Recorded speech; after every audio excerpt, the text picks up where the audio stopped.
Welcome back to WhisperVale, a place where stories slow down the heart and words remind you how beautiful your own journey truly is. Tonight's tale is called The Potters to Apprentices.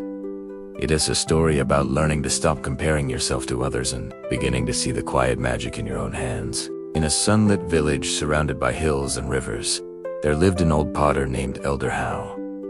He had spent his life shaping clay into art bowls, vases, and lamps that people traveled from faraway towns to see. But what people loved most wasn't just his skill. It was the peace that seemed to live in his workshop, as if time itself moved slower inside those earthen walls. One summer morning, Elder Howe took in two apprentices, Lena and Taro. Lena was careful, precise, and quiet. Taro was creative, restless, and full of ideas that sometimes went sideways, literally. Elder Howe gave them both the same task. Shape the clay, he said, and let it teach you.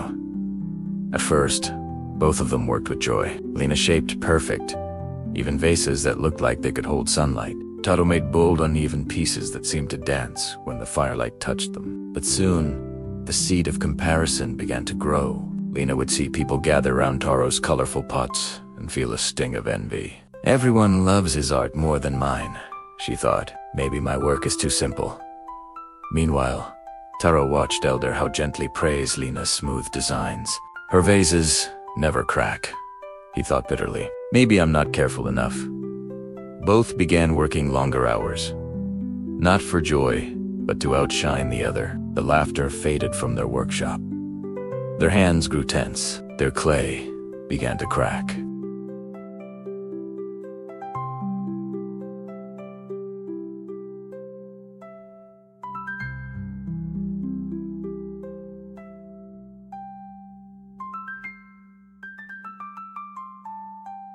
One evening, as the sky turned gold and quiet, Elder Howe entered the workshop. He saw the worry on their faces and said softly, "Tomorrow, bring me the pot that shows who you are, not who you think you should be." Lena stayed up all night, trying to make something different, something wild like Taro's. But the clay resisted her forced creativity. Taro tried to make something neat and perfect, but his hands trembled, and the clay collapsed again and again. By dawn, both felt defeated, and yet, tired and humbled, they each shaped one final pot, not to impress anyone, but to express their truth. Lena's was simple but strong, with soft, gently curves. Taro's was messy but full of movement, painted in waves of blue and gold. When they brought their pots to Elder Howe, he simply smiled. "These," he said, "are your real works, not copies of someone else's gift, but mirrors of your hearts." He took both to the village square.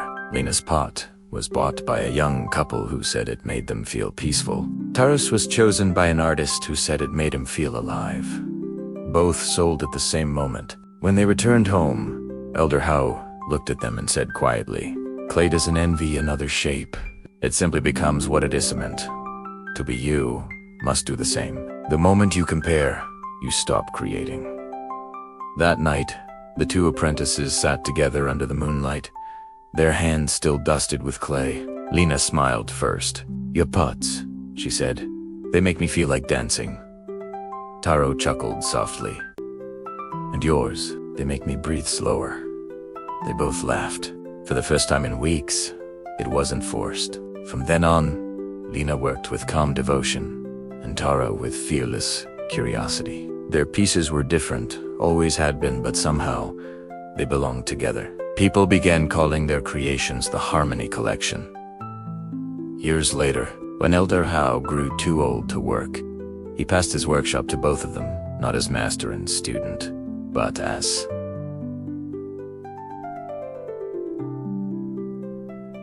us.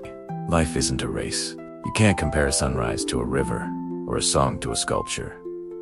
Each has its own beauty, its own time. When we compare ourselves to others, we forget the quiet miracle of who we already are. Your growth, your pace, your style, they belong to you. So breathe, take your time, shape your life the way your heart guides you, and remember your worth isn't measured beside someone else's light. It shines perfectly on its own.